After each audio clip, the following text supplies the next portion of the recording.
बच्चों अभी तक हमने मोमेंट ऑफ इनर्शिया कैसे कैलकुलेट करते हैं यानी कि डिस्क्रीट पार्टिकल का और कंटिन्यूअस बॉडी का मोमेंट ऑफ इनर्शिया कैसे हम कैलकुलेट करते हैं वो हमने देखा।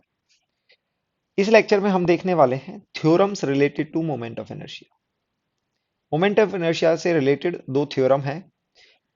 पहले को बोलते हैं परपेंडिकुलर एक्सिस थ्योरम, दूसरा होता है पैरेलल एक्सिस थ्योरम। तो परपेंडिकुलर एक्सिस थ्योरम क्या बोलती है? तो सबसे पहले हमको ये याद होना चाहिए कि ये सिर्फ प्लेनर बॉडी के लिए वैलिड है। प्लेनर यानी कि 2D बॉडी, जैसे कि कोई भी plate, square plate, circular disc, इस तरह की कोई भी बॉडी होगी उसके लिए ये वैलिड है। 3D ऑब्जेक्ट्स के लिए वैलिड नहीं है। नॉट वैलिड फॉर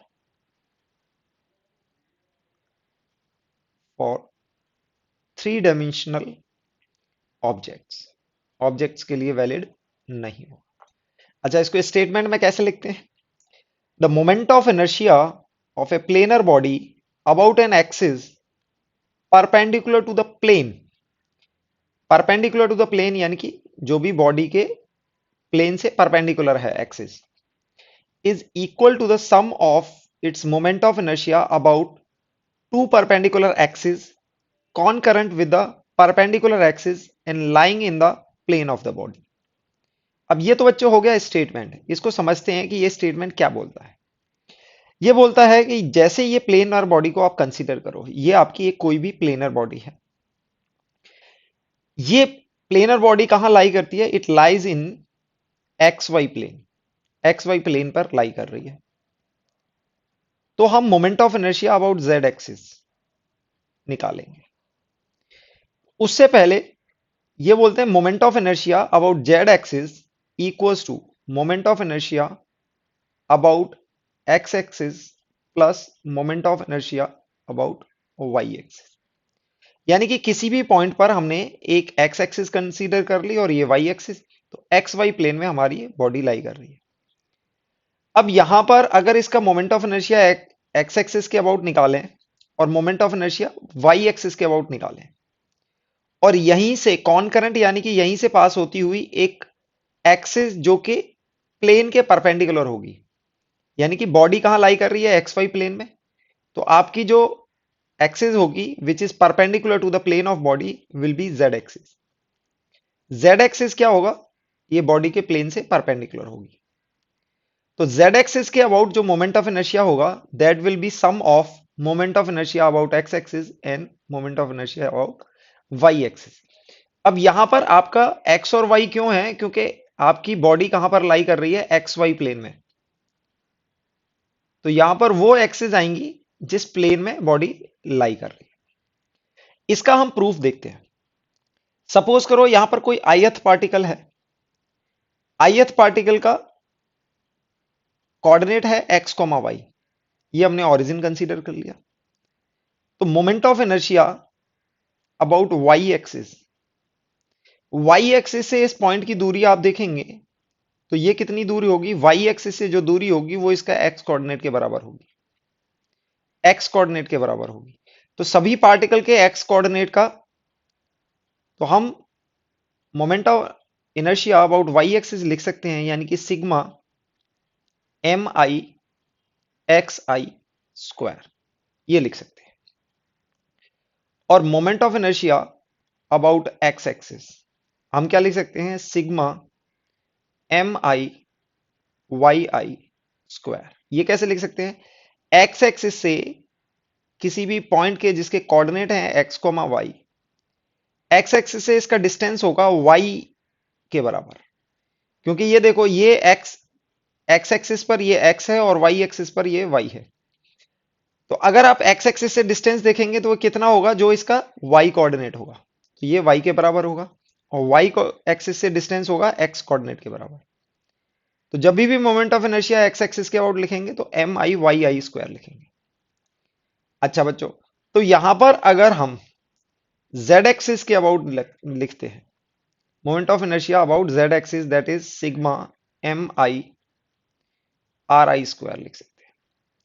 आर आई मतलब जेड एक्सिस से दूरी। और आप यहां पर देखोगे जेड एक्सिस से ये डिस्टेंस निकालने के लिए हमें क्या करना पड़ेगा? X axis, we can say that R I square equals to X I square plus Y I square, ये हम लिख सकते हैं। पाइथागोरस थ्योरम हम अप्लाई करके यहां पर हमें ये डिस्टेंस मिल जाएगा, this is square of this, यानी कि x and square of this is y and this is x। R I हमें क्या मिलेगा, sum of X square plus Y square.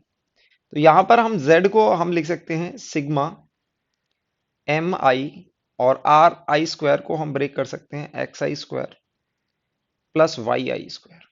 अब ये बच्चों आई क्या है, आप किसी भी पॉइंट पार्टिकल के लिए ith पार्टिकल यानी कि फर्स्ट सेकंड थर्ड फोर्थ ऐसे पार्टिकल होंगे, तो हमने सबस्क्रिप्ट यहां पर आई दी है। इसके लिए हम इसको डिस्ट्रीब्यूट करेंगे, मल्टीप्लाई करेंगे, M I X I square plus M I Y I square, ये सिग्मा यहां है। तो आप देख सकते हैं I Z will be equals to, this is nothing but I Y, और ये होगा आई एक्स। तो आपका moment of inertia about Z axis will be equals to moment of inertia about X axis plus moment of inertia about Y axis passing through the same point. ये बहुत important है बच्चों। तो जहां से x axis pass कर रही है, वाई एक्सिस पास कर रही है, वहीं से जेड एक्सिस भी पास करनी चाहिए। इस पर इसी पर कुछ एग्जाम्पल देखते हैं। तो यहां पर सबसे पहले हम एक रिंग कंसीडर करते हैं, दिस इज अ रिंग जिसका मास m और रेडियस r गिवन है। रिंग का मास m और रेडियस r गिवन है, हमें यहां पर moment of inertia let's say this is x axis और y एक्सिस निकालना है। तो बच्चों अभी देख सकते हो कि x एक्सिस और y एक्सिस दोनों प्लेन में लाई कर रहे हैं, ring lie in a xy plane. Okay, xy plane पर रिंग लाई कर रही है। तो पहली बात तो हमें हमें ये पता है, by symmetry we can say I X equals to I Y. जिस तरह से एक्स एक्सिस पास कर रही है उसी तरह से वाई एक्सिस भी पास कर रही है। तो एक्स एक्सिस और वाई एक्सिस के अबाउट ये पूरा बॉडी यानी कि ऑब्जेक्ट सिमेट्रिक है।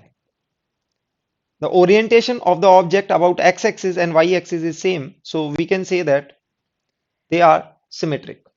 तो एक्स और वाई इक्वल होगा, पहली बात। दूसरी बात, अगर इसका आप साइड व्यू देखोगे तो आप इसको बोल सकते हो, let's say this is X axis and this is Y axis, और इसी पॉइंट से हमारा जेड एक्सिस पास करता है।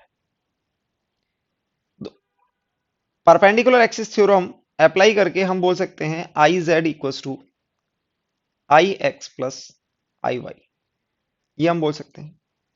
और रिंग के लिए axis passing through the centre and perpendicular to the plane, ये हम ऑलरेडी कैलकुलेट कर चुके हैं बच्चों। ये आता है हमारा M R square which is equals to I X plus I Y, और आई वाई और आई एक्स दोनों सेम है, तो हम इसको आई वाई को आई एक्स लिख सकते हैं। यहां से कैलकुलेट करेंगे, आपके पास आई एक्स की वैल्यू आ जाएगी एम आर स्क्वायर बाई 2, और आई एक्स और आई वाई दोनों इक्वल हैं, तो हम बोल सकते हैं I X equal to I Y which is equal to M R square by 2। तो आपने देखा इस एक्सिस के अबाउट हमारा moment of inertia M R square by M R square आ रहा था। इस एक्सिस के अबाउट आप इसको कैलकुलेट कर सकते हैं एम आर स्क्वायर बाई 2, और वाई एक्सिस के अबाउट भी आपका moment of inertia M R square by 2 ही आएगा। फर्दर क्वेश्चन देखते हैं।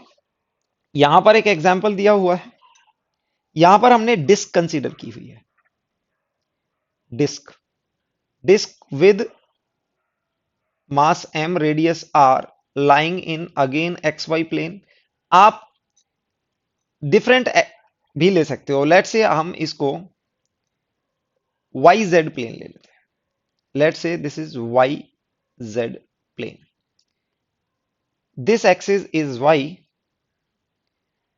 And this axis is z। तो बच्चों एक्स वाई जेड पर स्टिक नहीं करना है, आपने देखना है कि दो एक्सिस जो प्लेन से पास हो रही हैं।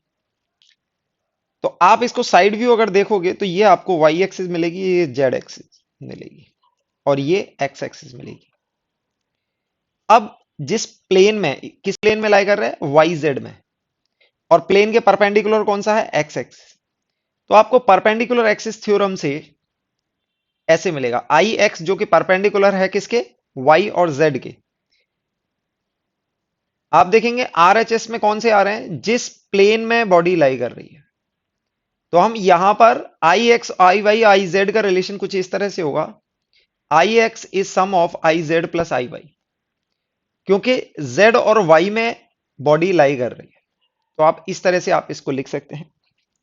अब बच्चों यहां पर देखेंगे X axis is perpendicular to the plane and passing through the centre, so we can write moment of inertia about x axis must be mr square by 2। ये हमने ऑलरेडी कैलकुलेट किया हुआ है। और आई जेड और I Y को हम बोल सकते हैं ये दोनों सिमेट्री है। तो यानी कि I Y must be equal to I Z, because the orientation Z axis और वाई एक्सिस सिमेट्रिक है, क्योंकि ऑब्जेक्ट सिमेट्रिक प्लेस्ड है जेड एक्सिस के अबाउट और वाई एक्सिस के अबाउट। तो दोनों का मोमेंट ऑफ इनर्शिया सेम आना चाहिए। तो यहां पर आप कैलकुलेट करेंगे तो आई जेड आपको मिल जाएगा M R square by 4, and which is also equal to I Y. यानी कि डायमीटर के अलोंग, किसी भी डायमीटर के अलोंग मोमेंट ऑफ इनर्शिया कितना होगा, एम आर स्क्वायर बाई 4। और अगर आपकी एक्सिस परपेंडिकुलर टू प्लेन जा रही है, यानी कि डायमीटर नहीं है और पासिंग थ्रू द सेंटर है, तो ये हो जाएगा एम आर स्क्वायर बाई 2। हम ऑलरेडी इसको कैलकुलेट कर चुके हैं। नेक्स्ट हम यहां पर एक रेक्टेंगल कंसीडर करते हैं। रेक्टेंगल की डायमेंशन आप बच्चों यहां पर ध्यान से देखेंगे, आपको ये डायमेंशन बी दे रखी है और ये डायमेंशन ए दे रखी है। ओके, हम इसको अगेन एक्स एक्सिस कंसीडर करते हैं और इसको वाई एक्सिस कंसीडर। रेक्टेंगल जिसकी डायमेंशन, इसका मास m और डायमेंशन a कॉमा बी, और ये किस प्लेन में लाई कर रहा है, एक्स वाई प्लेन में लाई कर रहा है, रेक्टेंगल है। अब आपको मोमेंट ऑफ इनर्शिया निकालना है एक्स एक्सिस के अबाउट। साइड व्यू देखेंगे तो ये एक्स एक्सिस, ये वाई एक्सिस और ये जेड एक्सिस। ओके, सबसे पहले बच्चों इसको हम क्या निकालेंगे, moment of inertia about Y axis. Moment of inertia about Y axis को आप ध्यान से देखेंगे, आप यहां पर मोमेंट ऑफ इनर्शिया अगर वाई एक्सिस लेंगे तो आप इसको ऐसे ब्रेक करेंगे, छोटी छोटी रॉड्स में ब्रेक हो जाएगा, छोटी छोटी रॉड्स में ब्रेक हो जाएगा, और सभी की लेंथ कितनी होगी, बी होगी। तो आप एक रॉड का कुछ ऐसे लिख सकते हो m1 बी स्क्वायर बाई 12, क्योंकि ये एक्सिस आपका सेंटर से पास हो रहा है। अगर बच्चों आपको याद होगा कि एक रॉड है और उसके सेंटर से कोई भी एक्सिस पास होती है तो उसका मोमेंट ऑफ इनर्शिया होता है एम एल स्क्वायर बाई 12। तो इसी तरह हम छोटी छोटी रॉड्स में इसको ब्रेक कर सकते हैं, इस तरह से आप इसको देख सकते हो, छोटे छोटे रॉड्स, ऐसे छोटे छोटे रॉड्स में ब्रेक हो जाएगा। तो हम इसको लिख सकते हैं कुछ m1 बी स्क्वायर बाई 12, और दूसरी रॉड को हम लिख सकते हैं m2 B square by 12 and so on. अब आपके पास आ जाएगा m1 प्लस m2 और ये इंटू बी स्क्वायर बाई 12। तो आप ये देखेंगे ये सिग्मा m है, तो ये टोटल मास के बराबर हो जाएगा, तो ये हो जाएगा एम बी स्क्वायर बाई 12। तो ये आपका मोमेंट ऑफ इनर्शिया आ जाएगा अबाउट वाई एक्सिस। अब moment of inertia about X axis कैसे कैलकुलेट करेंगे, अब इसको ब्रेक करने के लिए आप ये मेथड यूज करेंगे कि एक एक्सिस है जो इसके अबाउट यानी कि सेंटर के अबाउट पास हो रही है, और ऐसे बहुत सारी रॉड यहां पर रखी हुई हैं। Okay, moment of inertia about I X axis must be written as M A square by 12 plus m2 A square by 12 and so on. इसको सम करेंगे तो यानी कि m1 plus m2 and so on सभी का, और ए square by 12 यहां से सब में कॉमन आ जाएगा, ये हो जाएगा आपका आई एक्स। आई एक्स आपने ये कैलकुलेट कर दिया। तो अगेन आप ये देखेंगे this is the total mass which will come out to be M A square by 12। तो आपके पास ये आई वाई आ चुका है, आई एक्स आ चुका है। अब आपको आई जेड निकालना है। तो from perpendicular axis theorem I can say I Z must be equals to I X plus I Y. और आई एक्स और आई वाई को आप ऑलरेडी निकाल चुके हैं, M A square by 12 plus M B square by 12, यानी कि आप I Z M by 12 into A square plus B square, इस तरह से आप कैलकुलेट कर सकते हैं। ये आपका क्या आ जाएगा, moment of inertia of a rectangular plate. कैसी rectangular plate? It's a 2D plate. Moment of inertia of a rectangular plate with mass m and side length a and b and passing through its center will be m by 12 into a square plus b square.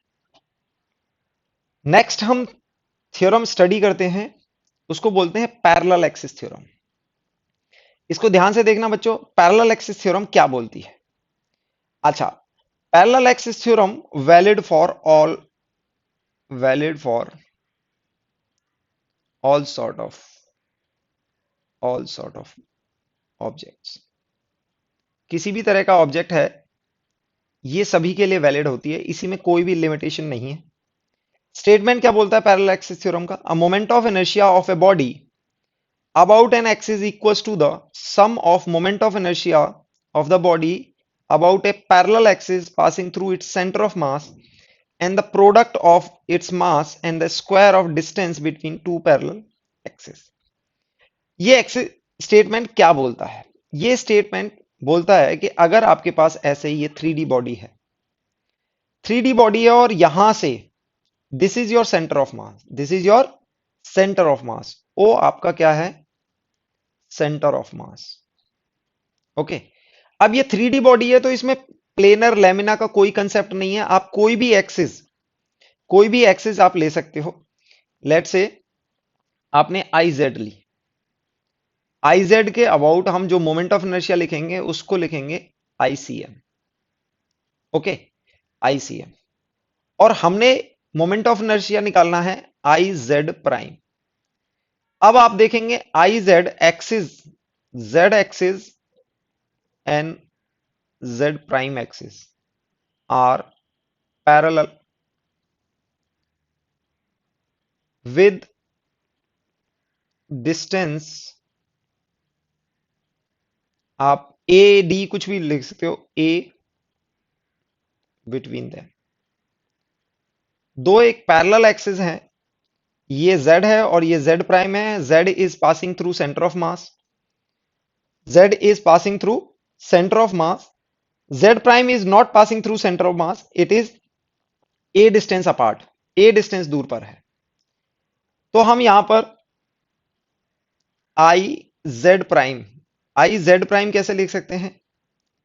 Moment of inertia about centre of mass, यानी कि आप इसको लिख सकते हो moment of inertia about Z and which is passing through centre of mass, plus M mass of the object into distance between two, ये ऐसे करके। और यहां पर ये कंडीशन होनी चाहिए, ये कंडीशन होनी चाहिए z must be parallel to z prime, यानी कि ये दोनों एक्सिस पैरेलल होनी चाहिए। तो अगर आपको सेंटर ऑफ मास के अबाउट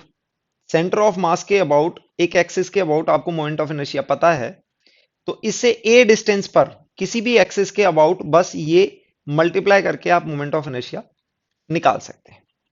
एग्जाम्पल के थ्रू इसको और समझते हैं। एक एग्जाम्पल है यहां पर हमारे पास रॉड का।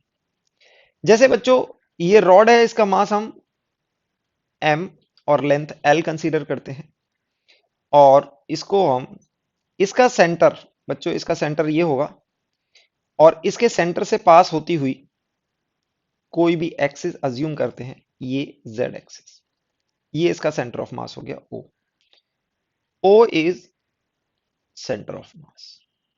ओके, ये z हो गया। अच्छा, और यहां पर हम कंसीडर कर लेते हैं z प्राइम। ठीक है, तो दोनों के बीच में डिस्टेंस कितना होगा? अगर इसका लेंथ l है तो ये डिस्टेंस L/2 होगा, क्योंकि ये एक्सिस एक एंड से पास हो रही है और ये एक्सिस इसके सेंटर ऑफ मास से पास हो रही है। तो वी कैन राइट, अब ये स्टेटमेंट पैरेलल एक्सिस थ्योरम क्या बोलती है? Any axis which is parallel to an axis passing through centre of mass, यानी कि एक एक्सिस जो सेंटर ऑफ मास से पास होती हुई एक्सिस के पैरेलल है, उसके थ्रू जो सेंटर ऑफ मास होगा वो होगा आई जेड, जो एक्सिस सेंटर ऑफ मास से पास हो रही है, plus M into A square.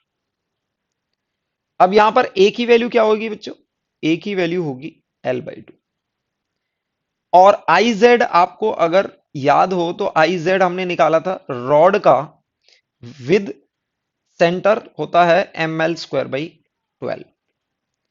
तो हम यहां पर आई जेड प्राइम निकाल सकते हैं, आई जेड यानी कि ml² 12 plus M A square, और ए की वैल्यू कितनी है? L/2 whole square. इसको आप कैलकुलेट करोगे तो ये आपके पास आ जाएगा ml² 12 प्लस ml²/4। आप इसको सिंप्लीफाई करेंगे, यानी कि ml² प्लस 3ml²/12, और ये आपके पास ml²/3 आ जाएगा। तो I Z prime will come out to be ml²/3। बच्चों ये हमने वेरीफाई किया है, ये हम ऑलरेडी हमने एग्जाम्पल्स में कंसीडर किया हुआ है कि अगर रॉड के एक एंड से उसका मोमेंट ऑफ इनर्शिया निकालें तो वो कितना आता है? ml²/3। और ये हमने पैरेलल एक्सिस थ्योरम के थ्रू भी कैलकुलेट करके वेरीफाई कर लिया है। तो हमारी पैरेलल एक्सिस क्या बोलती है कि सेंटर ऑफ मास से पास होते हुए मोमेंट ऑफ इनर्शिया निकालो, और उसी एक्सिस के पैरेलल कहीं से भी पास हो रहा है तो हम उसके थ्रू मोमेंट ऑफ इनर्शिया इस मेथड से निकाल सकते हैं। नेक्स्ट हम यहां पर एक रिंग कंसीडर करते हैं, और रिंग का मास हम m और रेडियस r कंसीडर करते हैं। अब यहां पर हमें let say this is z prime. z prime क्या है? z prime is an axis passing through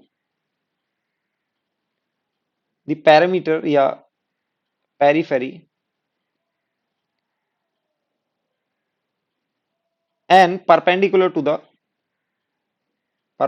the plane of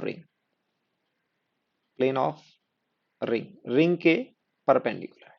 तो आप इसका साइड व्यू देखेंगे तो ऐसा दिखेगा आपको, साइड व्यू देखेंगे तो ऐसा दिखेगा। इसके अबाउट हमें निकालना है, तो हम क्या करेंगे? आई जेड प्राइम निकालने के लिए हम एक सेंटर ऑफ मास से पास होती हुई पैरेलल एक्सिस लेंगे। तो इस एक्सिस के पैरेलल सेंटर ऑफ मास से पास होती हुई एक एक्सिस लेंगे, यानी कि जेड। और सेंटर ऑफ मास कहां होता है बच्चों? इसके सेंटर पर होता है। तो हम बोल सकते हैं I Z plus mass into A square, और ए की वैल्यू यहां पर कितनी होगी? ये डिस्टेंस होगा आर, यानी कि जेड प्राइम का सेंटर से जो डिस्टेंस होगा वो होगा आर। और आई जेड की वैल्यू बच्चों आपको पता है, आई जेड कितना होता है? आई जेड यानी कि moment of inertia of the ring about the centre is mr²। A की वैल्यू आपके पास आर होगी, तो you can write I Z prime equals to I Z mr²। M A की वैल्यू आपके पास आर है, तो आई जेड प्राइम आपके पास 2mr² के इक्वल आ जाए। तो आप यहां पर इसका मोमेंट ऑफ इनर्शिया निकाल सकते हैं, इसके अबाउट आएगा आपका 2mr²। ये आपका है mr²। तो ये हमने कैसे निकाला? पैरेलल एक्सिस थ्योरम की हेल्प से। नेक्स्ट क्वेश्चन, यहां पर एक डिस्क है, डिस्क, और let's say this is Z prime, और डिस्क का मास m और radius r। Z prime again an axis passing through the tangent and in the plane, it is in the plane of disk। z prime is an axis which is passing through the periphery, यानी कि tangent point से पास हो रही है, और ये disc के plane में है, प्लेन ऑफ द डिस्क में लाई कर रहा है। तो हम यहां पर आई जेड को निकालने के लिए सबसे इजी मेथड है कि आप इसका सेंटर ऑफ मास देखो, जो कि सेंटर होता है, इसके पैरेलल एक एक्सिस ले लो और इसको मान लो आई जेड। तो हम बोल सकते हैं I Z plus M A square. A की वैल्यू आप इजीली कैलकुलेट कर सकते हैं, ये आर के इक्वल होगी। Again A equal to R. अब बात आती है कि आई जेड कितना होगा। तो बच्चों आप अगर देखो साइड व्यू हमने देखा था, डायमीटर के अलोंग डिस्क के लिए moment of inertia along about a diameter, z is a diameter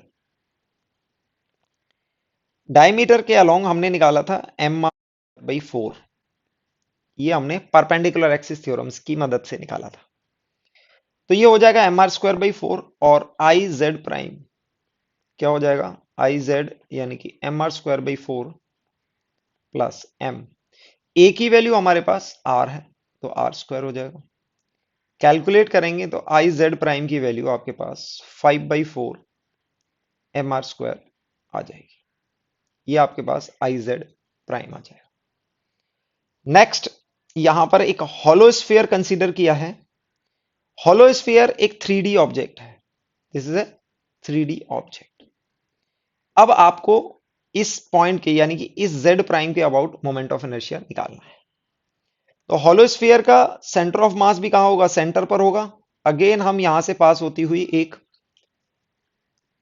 एक एक्सिस मानेंगे जिसको हम जेड नाम दे देंगे।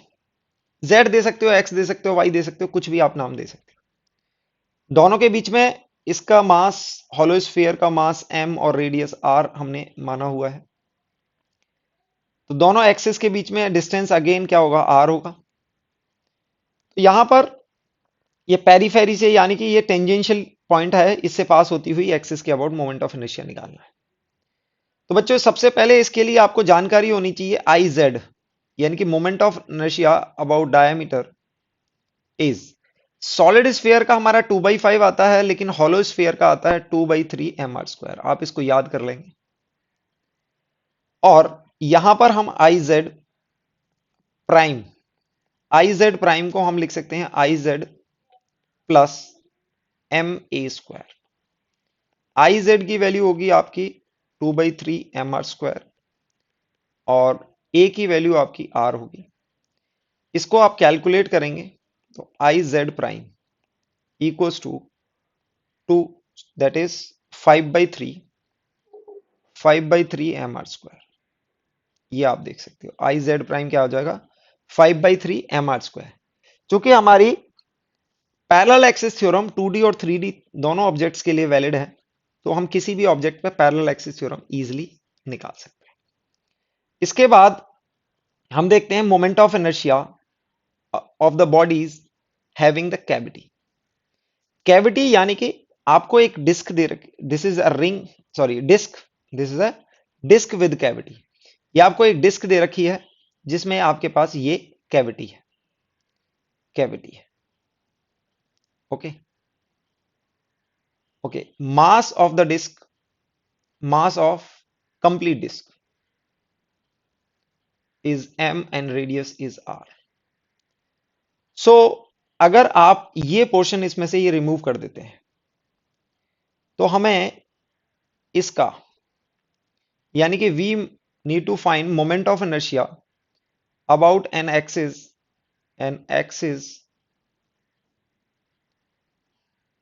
passing through O, passing through O and perpendicular to the plane of body of object, है ना, ऑफ द रिमेनिंग पोर्शन, यानी कि जो भी रिमेनिंग पार्ट रहा है उसका आपको मोमेंट ऑफ इनर्शिया निकालना है। तो बच्चों यहां पर सिंपली हम करते हैं कि I of moment of inertia of disc is equal to moment of inertia of remaining portion plus moment of inertia of cavity. यानी कि ये पोर्शन इसका मोमेंट ऑफ इनर्शिया और इसका मोमेंट ऑफ इनर्शिया ऐड कर दें तो हमें total moment of inertia about of the disc मिल जाएगा। क्योंकि डिस्क में क्या है, ये कैविटी को कंसीडर कर लो और इसको कंसीडर कर लो तो दोनों को मिला के एक पूरी डिस्क मिल जाती है। तो हम रिमेनिंग पोर्शन का निकालने के लिए हम क्या करते हैं, moment of inertia of about O of the disc minus moment of inertia about O of cavity equals to moment of inertia about O of the remaining part।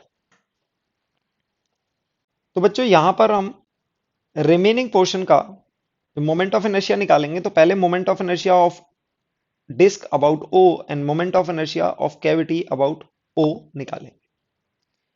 तो सबसे पहले डिस्क का तो हमें मोमेंट ऑफ इनर्शिया पता है, moment of inertia of disc आप बहुत इजीली निकाल सकते हैं।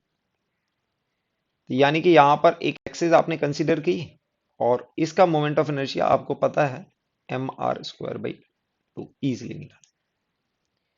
अब कैविटी का, पहले तो कैविटी का हम इसको O प्राइम इसके सेंटर के अबाउट निकालेंगे। तो moment of inertia of cavity cavity about O निकालने के लिए हम moment of inertia of cavity about O prime करेंगे, पैरेलल एक्सिस थ्योरम का यूज करेंगे, प्लस मास ऑफ कैविटी जो कि हमें नहीं पता है, मास ऑफ कैविटी प्लस ये आप डिस्टेंस देखेंगे ये r/2 होगा क्योंकि ये टोटल डिस्टेंस r है, ये r/2 डिस्टेंस होगा तो ये r/2 का होल स्क्वायर। यानी कि ये हमने पैरेलल एक्सिस थ्योरम यूज की है, पैरेलल एक्सिस थ्योरम ये हमने यूज की है। Okay, parallel axis theorem use करने के लिए पहले हमें कैविटी का निकालना है।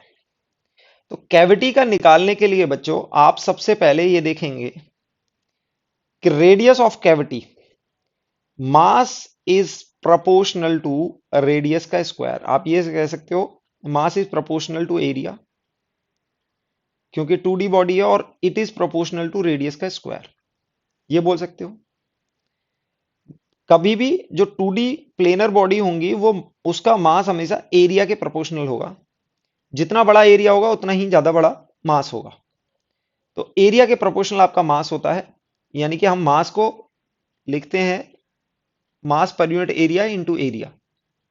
तो ये हम अज्यूम करेंगे ये दोनों के लिए सेम होगा, ये चेंज नहीं होगा क्योंकि ये यूनिफॉर्म डिस्क है। तो मास प्रोपोर्शनल टू एरिया होगा इज प्रोपोर्शनल टू r²। तो हम बोल सकते हैं mass of disc over mass of cavity equals to radius of disk is r and radius of cavity is r/2 इसका होल स्क्वायर। आपके पास ये आ जाएगा दैट इज 4 आ जाएगा, यानी कि that is r² over r²/4, ये आंसर आपके पास 4 आ जाएगा। तो मास ऑफ कैविटी आप इजीली निकाल सकते हैं, that is mass of disc by 4 m/4 हो जाएगा। अब यहां पर आपको moment of inertia of cavity, moment of inertia about O of the cavity निकालना है। कैविटी निकालना है तो O प्राइम के अबाउट निकालोगे क्योंकि इसका मास m/4 है, तो हम इसको ऐसे कर सकते हैं दैट इज m, इसको हम बोल सकते हैं मास ऑफ कैविटी, ये भी एक छोटी डिस्क की तरह होगा, इनटू इसका रेडियस होगा r/2 mr² और इसको हाफ, क्योंकि हमारा डिस्क का जो मोमेंट ऑफ इनर्शिया होगा अगर ये स्मॉलर डिस्क है तो हम इसको mr²/2 लिख सकते हैं। यहां पर m की वैल्यू होगी m/4 और r की वैल्यू होगी r/2। ओके, इस तरह से हम लिख सकते हैं। तो आपके पास ये आ जाएगा। ओके, ये आ गया। तो मास ऑफ कैविटी को हमने लिख दिया divide by two into R square, R की वैल्यू आर बाई टू है, capital R by two, plus plus plus हमारे पास mass of cavity is M by four into R by two का whole square, M A square होता है। इसको solve करोगे तो this is M by four divide by two and this is R square by four plus M R square by eight. Proper solve करेंगे इसको, this will come out to be M R square by 32 plus M R square by 8। आप LCM लेंगे तो आपके पास 5 M R square by 32, ये value आ जाएगी moment of inertia about A of the cavity. तो आपको क्या करना है, आपको ये डिस्क में से माइनस करना है। तो डिस्क का तो हम ऑलरेडी निकाल चुके हैं, डिस्क का तो बहुत इजीली होता है। तो यहां पर रिमेनिंग पोर्शन का निकालने के लिए, यानी कि डिस्क का इसमें से माइनस कर देंगे तो रिमेनिंग पोर्शन का आ जाएगा। तो हम बोलेंगे moment of inertia about O of the remaining part equals to moment of inertia of the disk about O of the disk minus moment of inertia about O of the cavity। ये आपके पास M R square by two आता है और इसमें से 5 M R square by 32 आप ये यहां पर माइनस करेंगे। इसका एलसीएम लेंगे तो आपके पास ये आ जाएगा, that is 16 M R square minus 5 M R square, 16 से मल्टीप्लाई करेंगे ओवर 32 तो आपके पास ये आ जाएगा 11 एम आर स्क्वायर बाई 32। ये आपको पास आ जाएगा mass moment of inertia of the cavity about O, यानी कि सेंटर ऑफ द डिस्क के अबाउट आपका मोमेंट ऑफ इनर्शिया आ जाएगा। तो बच्चों ऐसी ही एक्सरसाइज हम किसके लिए करते हैं, एक सॉलिड स्फीयर के लिए करते हैं, सॉलिड स्फीयर के लिए, क्योंकि ये थोड़ा सा क्रूशियल है। सॉलिड स्फीयर है और यहां पर एक कैविटी काटी गई है, तो हम यहां पर थोड़ा सा इजी जाएंगे।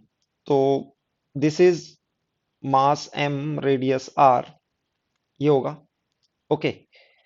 तो हम कैविटी का मास ऑफ कैविटी हम एम मानेंगे, M small M and radius is R by two again, और मास को हम सीधे बोलेंगे आर के प्रोपोर्शनल होगा और ये एम बाई एट होगा। क्योंकि इसका रेडियस आर है, इसका रेडियस आर बाई टू है, mass is proportional to R cube, क्योंकि यहां पर वॉल्यूम के प्रोपोर्शनल होगा। तो यहां पर जब रेडियस आधा हुआ है तो मास 1/2 का 3 टाइम्स, यानी कि 1/8 टाइम्स हो जाएगा। ये आपको याद रखना है। तो आप ऐसे भी कर सकते हो, m over m equals to r over r/2 का whole cube will come out to be 8, यानी कि m इक्वल्स टू m/8, ये हमने निकालना है। तो अब यहां पर हम ये O पॉइंट के अबाउट निकालेंगे, moment of inertia about O of the remaining portion. तो यहां पर बोलेंगे moment of inertia about O of the sphere, पूरे स्फीयर का निकालेंगे, minus moment of inertia about O of the cavity. Cavity के लिए अगेन हम O प्राइम के अबाउट निकालेंगे, फिर शिफ्ट करेंगे। तो इसके लिए पहले moment of inertia of about O of the cavity निकालेंगे। कैविटी निकालने के लिए moment of inertia about O prime of the cavity और पैरेलल एक्सिस थ्योरम से, यानी कि इसके अबाउट निकाला और फिर इसको शिफ्ट कर दिया पैरेलल एक्सिस थ्योरम से। तो मास इंटू आर स्क्वायर, हाँ यस आर स्क्वायर, ये स्मॉल आर है, स्मॉल आर की वैल्यू अपने को पता है। तो ये मास of the moment of inertia of the cavity about this centre, ये बिल्कुल ये कैविटी कैसी होगी, ये भी सॉलिड स्फीयर की तरह होगी, यानी कि हम पूरे पोर्शन का कर रहे हैं, उसमें से कैविटी का माइनस कर रहे हैं। तो जो कैविटी पोर्शन रिमूव किया है हम, हमारे पास कैविटी पोर्शन कुछ ऐसा होगा, वो सॉलिड स्फीयर की तरह होगा। तो कैविटी का हम इसमें से माइनस कर देंगे, तो इसका भी कितना आएगा, सॉलिड स्फीयर का बच्चों होता है 2/5 m इंटू आर स्क्वायर में small m R square plus m R square. तो ये आपके पास हो जाएगा 7/5 m R square. Okay, finally remaining portion का हम अगर निकालेंगे, रिमेनिंग पार्ट यानी कि 2/5 ये m आर स्क्वायर, यानी कि ये हमारा स्फीयर का हो गया, minus moment of inertia of the cavity about O, ये निकालेंगे, that is 7/5 m R square. अब स्मॉल m और r की वैल्यू रखेंगे, that is 2/5 m R square minus 7/5। m की वैल्यू बच्चों m/8 है और r की वैल्यू r/2 है, तो ये आपके पास r/r²/4 आ जाएगा। आप यहां पर 1/5 एम आर स्क्वायर को कॉमन ले सकते हैं, यानी कि mr²/5 आपके पास कॉमन आ जाएगा। ये टर्म आपके पास 2 आ जाएगा और ये टर्म आपके पास 7/32 ये आएगा। अब आप इसको मल्टीप्लाई करेंगे 32 से, 32 से मल्टीप्लाई करेंगे तो ये 64 हो जाएगा और आपके पास आएगा mr²/5 इंटू 32 और यहां पर 64 माइनस 7, 64 माइनस 7 आपको ये 57 मिलेगा, that is 57 M R square ये आया। और यहां पर 32 में ये आपको 160 मिलेगा। तो आपके पास ये आपका मोमेंट ऑफ इनर्शिया हो जाएगा ऑफ द रिमेनिंग पोर्शन, अगर ये आपका स्फीयर है। तो इस तरह से आप याद करेंगे, ये बेसिक फॉर्मूला आपको याद होना चाहिए।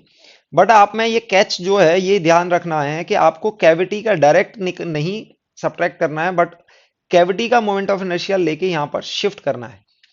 तो जब भी माइनस करते हैं दो मोमेंट ऑफ इनर्शिया को, वो दोनों सेम पॉइंट के अबाउट होने चाहिए।